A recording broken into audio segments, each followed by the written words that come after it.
क्या हाल है आप सबके। मेरा नाम डॉक्टर एन के शर्मा है। लास्ट मिनट रिकॉल कर रहे हैं एंट्रेंस एग्जाम से जस्ट पहले हर एक चैप्टर की कुछ इंपॉर्टेंट लाइंस को हम नजर में डाल रहे हैं। मकसद हमारा क्या है, टारगेट हमारा बिल्कुल क्लियरली डिफाइंड है। हमें 360 में से 360 नंबर चाहिए बायोलॉजी में, और अब हमारी लड़ाई रैंक इंप्रूवमेंट की है। सिलेक्शन हमारा हो गया और हम रैंक इंप्रूवमेंट की लड़ाई लड़ रहे हैं। सो ये बात हमें समझ में आ गई, इसीलिए मैं हर एक चैप्टर की कुछ इंपॉर्टेंट लाइंस आपको दिखा रहा हूं, क्योंकि 2022 में स्टेटमेंट बेस्ड, असर्शन रीजन और मल्टीपल स्टेटमेंट, इस तरह के कई क्वेश्चन आए और उसके लिए आपकी नॉलेज थॉरो होनी बहुत जरूरी है अगर आपने पूरा का पूरा स्कोर करना है। सो हमें यह समझ में आ गया। इसके अलावा आप जानते हैं कि मैं आपको कुछ कॉन्सेप्ट्स भी करा रहा हूं। ये वो कॉन्सेप्ट्स हैं जो आपके डाउट्स हैं। आप मेरे से कह रहे हैं कि सर ये भी करा दीजिए। ये सेलेक्टेड कॉन्सेप्ट्स हैं, इनके वीडियो भी मैं आपके साथ डाल रहा हूं। तो अगर आप चाहें तो आप सब्सक्राइब कर सकते हैं चैनल को, ताकि आप अपना मैसेज मुझ तक और मैं अपना मैसेज आप तक पहुंचा सकूं। पहली बात तो ये। चलिए, अब मैं ये देखना चाह रहा हूं कि इस चैप्टर में ज्यादा बड़ा नहीं है बेटे। It is not a big thing. जिस तरह से ऑर्गेनिज्म एंड पॉपुलेशन में बहुत सारे कॉन्सेप्ट थे, इसमें आप कंफर्टेबल भी हैं, लेकिन फिर भी कुछ लाइंस को हम देख लेते हैं और उसको एक अलग तरह से इंटरप्रेट कर लेते हैं ताकि एग्जाम में हम ना फंसे। देखिए बेटे, यहां पर मैंने एक शब्द को हाईलाइट किया है और यह शब्द है प्रोडक्टिविटी। क्यों हाईलाइट किया है? क्योंकि इससे पहले जो एनसीईआरटी एक्सप्लेन कर रही है वो शब्द है प्रोडक्शन।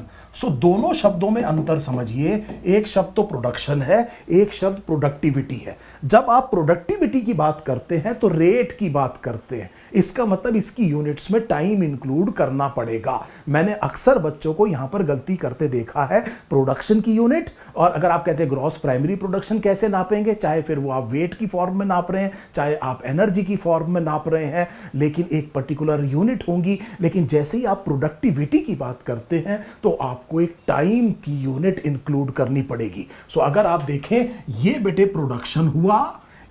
प्रोडक्शन हुआ, और जैसे ही मैं प्रोडक्टिविटी की बात कर रहा हूं तो मैं टाइम को इसमें इन्वॉल्व कर रहा हूं। सो मुझे उम्मीद है ये गलती नहीं होगी एग्जाम में। आप इस छोटी सी चीज का जरूर ध्यान रखेंगे। एक और चीज याद रखिएगा बेटे, जैसे जैसे आप ट्रॉफिक लेवल में ऊपर जाते हैं, रेस्पिरेटरी कॉस्ट जो है वो इंक्रीज होती है। So please try to understand, बहुत ध्यान से मेरी बात समझिएगा। जैसे जैसे आप ऊपर जाएंगे तो रेस्पिरेटरी कॉस्ट क्या होगी बेटे, इंक्रीज होगी। और जो एफिशिएंसी है, एनर्जी को एक ट्रॉफिक लेवल से दूसरे ट्रॉफिक लेवल तक पहुंचाने में जो एफिशिएंसी है, वो एफिशिएंसी कम होती चली जाती है। सो इसका एक मैं आपको एग्जांपल देता हूं। अगर आप मैमल्स के पास पहुंचेंगे, अगर हायर अप जा रहे हैं और मैमल्स की तरफ जा रहे हैं, तो आप जानते हैं मैमल्स एंडोथर्म होते हैं, और इसका मतलब यह हुआ कि उनका मेटाबॉलिक रेट बहुत ज्यादा होता है, और वो हायर मेटाबॉलिक रेट की वजह से अपनी बॉडी का इंटरनल टेम्परेचर बाहर के टेम्परेचर से ज्यादा भी रख पाते हैं और कांस्टेंट भी रख पाते हैं। इसका मतलब उनकी रेस्पिरेटरी कॉस्ट ज्यादा हो जाएगी। उतनी रेस्पिरेटरी कॉस्ट एक्टोथर्म की नहीं होगी, कोल्ड ब्लडेड की नहीं होगी, जितनी वार्म ब्लडेड की रेस्पिरेटरी कॉस्ट होगी। ये रेस्पिरेटरी कॉस्ट के बारे में एक छोटा सा कंसेप्ट उम्मीद है आपको समझ में आया होगा। आगे चलते हैं बेटे।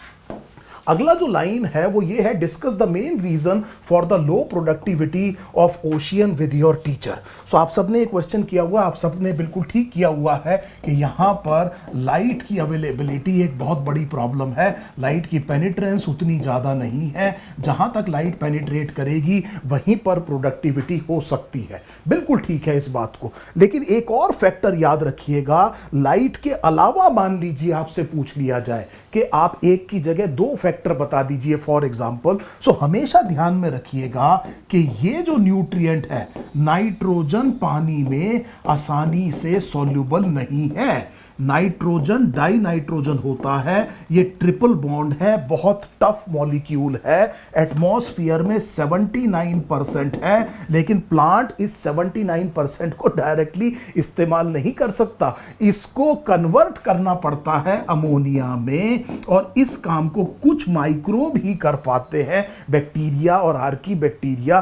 तो आप समझ गए कि प्लांट के लिए बायोलॉजिकल नाइट्रोजन फिक्सेशन कितना इंपॉर्टेंट है। सो इसके बाद मैं एक नाइट्रोजन और याद रखूंगा। एक और चीज इससे मिलती जुलती आपको याद दिला दूं कि मान लीजिए कोई और एक्वेटिक इकोसिस्टम है, पॉन्ड का इकोसिस्टम है, और एग्रीकल्चर सरफेस से रन ऑफ आया और उसने उसमें ऐड कर दिया नाइट्रोजन और फास्फोरस। तो क्योंकि ये न्यूट्रिएंट लिमिटेड होते हैं, उनकी अवेलेबिलिटी की वजह से अचानक जो एल्गल ग्रोथ है वो बहुत ज्यादा हो जाएगी, इसे एल्गल ब्लूम कहते हैं, और फिर वो कल्चरल या एक्सेलरेटेड यूट्रोफिकेशन जैसी प्रॉब्लम, एल्गल ब्लूम जैसी प्रॉब्लम वाटर बॉडीज में आएगी। मुझे उम्मीद है ये बात आप अब कोरिलेट कर पा रहे होंगे। तो लाइट के बाद में आपने एक और चीज याद रखनी है, nitrogen. I hope this is now absolutely clear. Obviously पहला आंसर आपका क्या होना चाहिए, लाइट होना चाहिए, but do not forget nitrogen. आगे चलते हैं। देखिए बेटे, ये एक टॉपिक है, अगर आपके पास अभी भी टाइम है और आपको थोड़ा सा भी डाउट है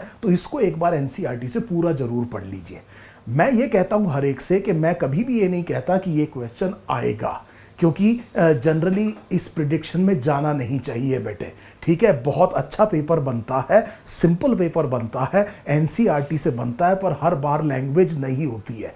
लेकिन कंसेप्ट पे अगर आप मेरे से पूछें कि सर वो कौन सा कंसेप्ट है जिसमें बहुत ज़्यादा चांसेस है कि क्वेश्चन आ ही जाएगा, तो वो डीकंपोजिशन है। सो अगर आप मेरे से जबरदस्ती कहेंगे सर नहीं मुझे इकोसिस्टम में ये बताइए वो पहला कौन सा कंसेप्ट है जहां से क्वेश्चन आएगा ही आएगा और सर आपको बताना ही पड़ेगा, तो फिर बेटे मैं रिस्क लूंगा डीकंपोजिशन पे। ये इतना इंपॉर्टेंट क्वेश्चन है और इतनी बार एंट्रेंस में पूछा गया है। अब इस डीकंपोजिशन में दो चीजें मैं आपको ध्यान दिलाता हूं। देखिए बेटे, एक तो ये तीनों जो प्रोसेस हैं, ये जो तीनों प्रोसेस हैं, ये जो फ्रेगमेंटेशन है, लीचिंग है, कैटाबॉलिज्म है, ये साइमल्टेनियसली चलते हैं। सो पहली बात तो ये वाली लाइन मैंने यहां पर हाईलाइट कर दी है, एक के बाद एक नहीं है, एक साथ हो रहे हैं। और दूसरी एक चीज मैं जो आपको यहां पर याद दिलाना चाह रहा हूं, उसको ध्यान से देखिएगा कि जिस टाइम पर आप लीचिंग की बात कर रहे हैं तो ये इनऑर्गेनिक न्यूट्रिएंट्स हैं जो प्रेसिपिटेट हुए। फाइनली चीज देखिएगा बेटे, इनऑर्गेनिक बननी चाहिए। इसी तरह से जब आप कैटाबॉलिज्म की बात कर रहे हैं, बैक्टीरियल और फंगल एंजाइम भी डेट्रिटस जिसमें ऑर्गेनिक मैटर होगा उसको इनऑर्गेनिक सब्सटेंस में कन्वर्ट करेगा। तो जो फोटोसिंथेटिक ऑटोट्रॉफ है, प्लांट है, वो भी इनऑर्गेनिक कार्बन डाइऑक्साइड को सनलाइट की प्रेजेंस में ऑर्गेनिक कार्बन में कन्वर्ट करते हैं, उन्हें आप ऑटोट्रॉफ्स कहते हैं। जब वो इनऑर्गेनिक को फिक्स करके ऑर्गेनिक कार्बन बनाते हैं, तो अल्टीमेटली आप देखिए यहां भी इनऑर्गेनिक है और यहां भी इनऑर्गेनिक है। मुझे उम्मीद है ये बात आपको समझ में आ गई।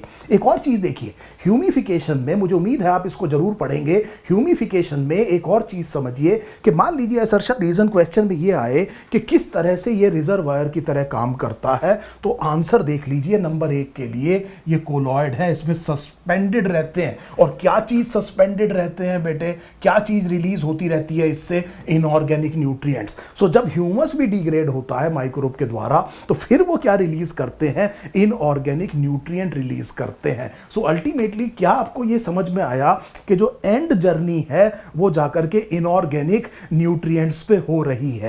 इस टाइम पर इस बार एक बार थोड़ा सा एक बार रिवाइज कर लेते हैं कि ये स्लोवर होगा अगर डेट्रिटस में लिग्निन और काइटिन है, क्विकर होगा अगर उसमें nitrogen water soluble substances like sugar है, अगर टेम्परेचर हाई है, मॉइस्चर कंटेंट ज़्यादा है, तब फास्टर होगा, और अगर मॉइस्चर कंटेंट कम है, टेम्परेचर कम है, तब बेटे लो टेम्परेचर और एनएरोबायोसिस है उसमें डीकंपोजिशन इनहिबिट होगा, क्योंकि it is largely N oxygen requiring process. मैंने कुछ नहीं किया है, मैंने केवल एनसीईआरटी खोल के आपके सामने लाइंस पढ़ दी हैं। अगर आप चाहें तो आप भी एक बार जरूर पढ़ लीजिए, यहां से क्वेश्चन जरूर आ सकता है। खैर, हमारा जो मकसद था वो हमें दोनों क्वेश्चन अच्छे से यहां पर समझ में आ गए।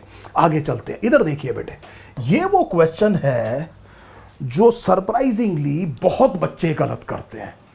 तो मास्टर क्लास इन बायोलॉजी में एक टेस्ट में मैंने एफएसटी में ये क्वेश्चन पूछा, उससे पहले भी एक क्वेश्चन पूछा, शायद ये क्वेश्चन पूरी टेस्ट सीरीज में मैंने 3 बार पूछा और हर बार बेटे बहुत गलत हुआ। यहाँ पर एक बार तो आई वॉज सरप्राइज्ड कि 20% ही करेक्ट परसेंटेज थी। हजारों बच्चे पेपर देते हैं और केवल 20% ने ठीक किया। इसको समझ लेते हैं बेटे, ये टोटल इंसिडेंट सोलर रेडिएशन है। ये सोलर रेडिएशन जो पूरा का पूरा गिर रहा है, लेट अस से कि ये 100 यूनिट्स है, ये 100 यूनिट्स है। ये पूरा का पूरा मैंने आपसे क्या कहा, पूरा का पूरा इंसिडेंट रेडिएशन है। ये पूरा का पूरा रेडिएशन जो सनलाइट की फॉर्म में प्लांट के ऊपर गिर रहा है, 100 यूनिट मान लेते हैं, ये गिर रहा है, इसका 50% PAR है। पहले तो ये समझिए थोड़ा 50% से कम ही होता है, लेकिन चलिए हम 50% मान लेते हैं। सो हमने ये कहा less than 50% of it is PAR। पहले तो ये समझ लीजिए 100 यूनिट में इसका मतलब 50 यूनिट अप्रॉक्सीमेटली PAR है। क्या ये बात आपको क्लियर हो गई? अब देखिए यहां पर हमने ये कहा कि इस PAR का 2 से 10% पकड़ता है। सो प्लांट्स जो है कितना पकड़ लेते हैं बेटे, कितना कैप्चर करते हैं, 2 से 10%। सो इसका 2 से 10% प्लांट कैप्चर करते हैं। सो इसका 2% एक हुआ, 1 यूनिट, और 10% बेटे 5 हुआ। सो 1 से 5 यूनिट प्लांट क्या करता है, कैप्चर करता है। अब मैंने जब आपसे क्वेश्चन ये पूछा कि ये बताइए कि ये परसेंटेज टोटल इंसिडेंट रेडिएशन की कितनी है, तब बेटे उसका आंसर 2 से 10% नहीं होगा। क्योंकि अगर मैं बेटे यहां से आपसे पूछता हूं, ये लाइन जो है 2 से 10%, ये पार का 2 से 10% है, और पार जो है टोटल इंसिडेंट रेडिएशन का 50% है। तो इसका मतलब अगर एग्जामिनर आपसे क्वेश्चन बेटे टोटल इंसिडेंट रेडिएशन का कितना कैप्चर करता है प्लांट, तो आंसर क्या आएगा बेटे, इस 100 यूनिट का 1 कितना है, 1%, इस 100 यूनिट का 5 कितना है, 5%। आंसर 2 से 10% ना आकर के 1 से 5% आएगा। मुझे उम्मीद है अब ये गड़बड़ आपसे नहीं होगी। बिल्कुल ध्यान रखिएगा एग्जाम में कि कहां से पूछा गया है। एक और चीज याद रखिएगा बेटे, क्या लिविंग सिस्टम या ecosystem second law of thermodynamics को डिफाई करते हैं? So second law of thermodynamics क्या है? सो देखिए क्या है, हम ये कह रहे हैं कि क्योंकि एनर्जी हमेशा, हर ट्रांसफर में एनर्जी कुछ ना कुछ हीट की तरह लॉस होगी। हमेशा ये तय है कि कुछ ना कुछ एनर्जी हीट की तरह लॉस होगी, ये बात तय है बेटे। हर बार जब आप ट्रॉफिक लेवल पे चेंज करते हैं, कुछ एनर्जी क्या होगी, हीट की तरह लॉस होनी ही होनी है। इसकी वजह से हम ये कह रहे हैं कि कुछ एंट्रोपी बढ़ सकती है। सो इसका मतलब ये हुआ कि जो ऑर्डरलीनेस है वो गड़बड़ हो सकती है। ऑर्डरलीनेस अगर आप हायर लेवल पर जाएंगे लोअर लेवल से तो कम होनी चाहिए। ये आपको बताता है second law of thermodynamics. So second law of thermodynamics ये बताता है, फर्स्ट लॉ ऑफ थर्मोडायनेमिक्स ये कहता है कि एनर्जी जो है उसका अमाउंट कांस्टेंट है। आप एनर्जी को एक फॉर्म से दूसरी फॉर्म में कन्वर्ट कर सकते हैं, नई एनर्जी नहीं बना सकते। प्लांट जब कैप्चर करते हैं सनलाइट को तो वो फाइनाइट अमाउंट है, उसमें से वो केमिकल एनर्जी कुछ को कन्वर्ट कर लेते हैं, फिर उस केमिकल एनर्जी से बाकी सारा का सारा सिस्टम काम करता है। लेकिन वो एनर्जी का अमाउंट क्या है, और हर बार ट्रांसफर में कुछ energy is lost as heat. ये बात हमें समझ में आ गई। लेकिन हम ये देखते हैं कि इकोसिस्टम काफी टाइम तक स्टेबल रहता है। हम ये देखते हैं कि ह्यूमन बीइंग्स में एक छोटा बच्चा जो पैदा हुआ उतना ऑर्डरली नहीं है। जब वो ग्रोथ होती है, एडल्ट बनता है, स्ट्रॉन्गर होता जाता है, ऐसा लगता है उसकी ऑर्डरलीनेस इंक्रीज हो रही है। तब दिमाग में आता है कि क्या ये सिस्टम जो है सेकेंड लॉ ऑफ थर्मोडायनेमिक्स को डिफाई कर रहे हैं? आंसर है नहीं, क्योंकि एनर्जी जो है उसका कांस्टेंट इनपुट चाहिए। सनलाइट अल्टीमेटली करीब करीब सभी लिविंग ऑर्गेनिज्म का डायरेक्ट या इनडायरेक्ट सोर्स ऑफ एनर्जी है। ये इकोसिस्टम तब तक काम करेगा जब तक इसको कॉन्स्टेंटली सनलाइट की, हमने क्या कहा, एनर्जी प्रोवाइड होती रहेगी। अगर सनलाइट हटा दी जाए तो ये ecosystem will cease to exist नहीं कर पाएगा। सो इसका मतलब ये हुआ कि लेवल ऑफ एनर्जी जो इनपुट होती है उसकी वजह से डिसऑर्डरलीनेस को मेंटेन किया जाता है। सो मान लीजिए कि मैं एक इस तरह की चीज ले लूं और इस में मैं कुछ मार्बल्स रख दूं, ये इस कलर के मार्बल्स हैं, और दूसरी तरफ मैं इस कलर के मार्बल्स रख दूं फॉर एग्जांपल, और ये एक प्लेट है, इसमें कुछ ये मार्बल्स हैं, और इनको मैं अगर हिलाने लगूं तो ये मार्बल्स आपस में हिलना शुरू होकर के मिलेंगे, लेकिन मैं अगर एनर्जी लगाता रहूं तो मैं इनको काफी देर तक एक दूसरे से अलग रख सकता हूं। लेकिन अगर मैंने बाहर से एनर्जी नहीं लगाई तो ये सब चीजें आपस में मिल जाएंगी और डिसऑर्डरलीनेस हो जाएगा। तो लिविंग सिस्टम में यही सोचिए, मॉलिक्यूलर मूवमेंट हो रहा है और कांस्टेंट इनपुट ऑफ एनर्जी से ऑर्डरलीनेस को मेंटेन किया जा रहा है। ये इंपॉर्टेंस है एनर्जी की इकोसिस्टम में। मुझे उम्मीद है ये बात आपको समझ में आ गई। They need a constant supply of energy to synthesise the molecule they require to counteract the universal tendency towards increasing disorderliness. ये वो क्वेश्चन है जो मैं चाहता हूं अगर एग्जाम में आ जाए तो आप ठीक करके आए। आगे चलिए बेटे, और लाइंस देखते हैं। ये देखिए, primary carnivore is a secondary consumer.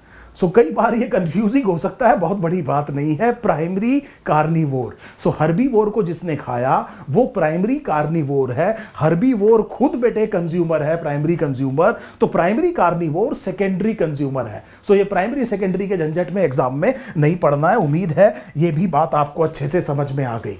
आगे चलते हैं बेटे और देखते हैं, और इंपॉर्टेंट कोई चीज देखते हैं। ये सब बहुत आसान है, आपने कई बार किया हुआ है। ये पैराडॉक्स नहीं है, ये पैराडॉक्स नहीं है। ये जो पर्टिकुलर फाइटोप्लैंक्टन है, इनमें जो बायोमास है, इनका जनरेशन टाइम बहुत कम है। इसका मतलब ये है कि जितनी देर कोई फिश जिंदा रहती है उसमें कई जनरेशंस जो हैं वो लोअर ऑर्गेनिज्म की आ जाती हैं। तो ये पैराडॉक्स नहीं है। जो आपको बायोमास हायर ट्रॉफिक लेवल पर दिख रहा है वो नीचे वाले ट्रॉफिक लेवल पर कई जनरेशंस के बायोमास से जनरेटेड है। लेकिन एक टाइम पर क्योंकि उनका टर्नओवर टाइम और जनरेशन टाइम बेटे कम है, तो हमने ये देखा कि आप ये देखेंगे कि उस टाइम पर वो देखने में पैराडॉक्स लगता है, लेकिन ऊपर के लेवल पर जो बायोमास है वो नीचे केवल एक जनरेशन से नहीं है, उस बीच में कई जनरेशंस आ चुकी हैं जिसने ऊपर के बायोमास को प्रोड्यूस किया है। ये पैराडॉक्स नहीं है। ये देखिए वो शब्द आ गया, because when energy flows from a particular trophic level to next trophic level,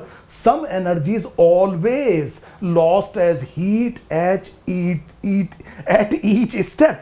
At each step, and that is why the pyramid of energy can never be inverted. pyramid of energy बेटे inverted नहीं हो सकता। उसकी वजह आपके सामने बिल्कुल clear देख लीजिए क्या लिखी हुई है। और एक चीज देखिए, ये जो इकोलॉजिकल सक्सेशन है, शब्द देखिए, ऑर्डरली है, सीक्वेंशियल है, पैरेलल है। जब जो फिजिकल एनवायरनमेंट जिस तरह से चेंज हो रहा है उसके ही हिसाब से इकोलॉजिकल सक्सेशन में स्पीसीज की कंपोजिशन भी चेंज होगी।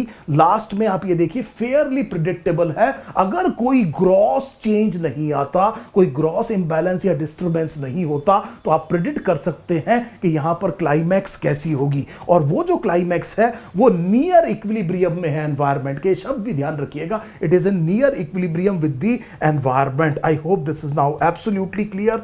दूसरी चीज, ये बहुत आसान क्वेश्चन है, बहुत कॉमन है, इसलिए मैं आपको एक बार याद दिला रहा हूं। सेकेंडरी सक्सेशन में सॉइल पहले से ही है, और सॉइल अगर पहले से है तो सॉइल फॉर्मेशन सबसे ज्यादा टाइम कंज्यूमिंग प्रोसेस है। इसीलिए सेकेंडरी सक्सेशन का जो रेट है वो प्राइमरी सक्सेशन से फास्टर होता है।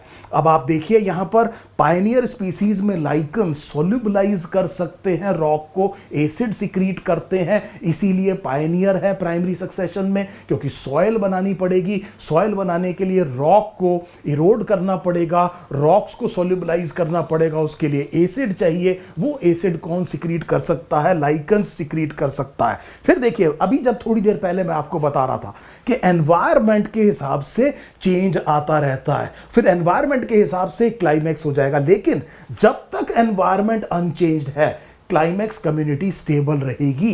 लेकिन अगर एनवायरनमेंट चेंज हो गया बेटे, तब नहीं रहेगी, क्योंकि everything will be decided by the environment. Organism को अपने एनवायरनमेंट से रिसोर्सेज यूज करने हैं, वो एक पर्टिकुलर एनवायरनमेंट के लिए एडेप्टेड है।